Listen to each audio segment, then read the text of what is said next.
Konflik agraria kembali mencuat di wilayah Pangalengan, Kabupaten Bandung, Jawa Barat. Kali ini, aksi okupasi dan perusakan aset perkebunan milik PT Perkebunan Nusantara 1 Regional 2 Kebun Malabar Unit Kertamana terjadi sejak pertengahan September tahun 2025.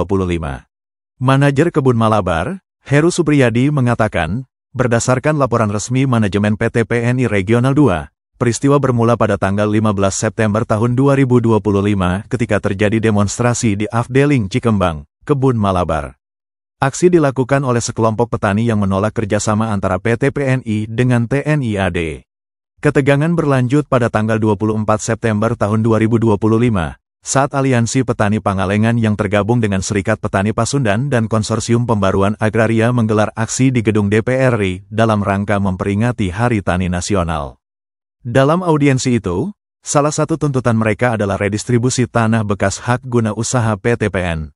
Situasi memanas pada tanggal 30 September tahun 2025, tim keamanan Afdeling Cinyiruan mendapati 10 orang tengah membongkar tanaman teh di blok tambak sumur. Mereka menebangi tanaman dengan gergaji, yang diduga atas perintah seseorang.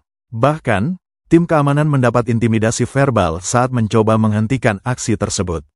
Akibatnya, sekitar 0,20 hektar lahan dengan 2.500 batang teh rusak dan hilang. Tak berhenti di sana, pada tanggal 2 Oktober tahun 2025, tim keamanan kembali menemukan perusakan aset di Blok Bojongwaru, Afdeling Cinyiruan. Kali ini kerusakan mencapai 0,12 hektar dengan 1.500 batang teh yang ditebang.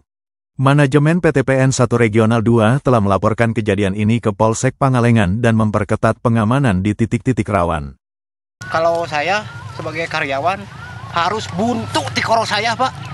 Buntu tikoro saya.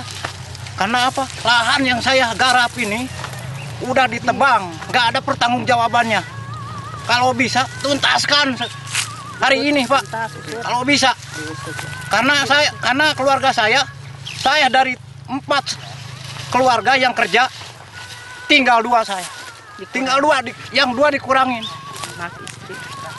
Anak saya kerjanya serabutan sekarang. Yang asalnya kerja di perkebunan, sekarang sudah serabutan kerjanya. Ambil kerja apa saja. Tapi nggak ngikut petani yang ngebongkar ini, Pak.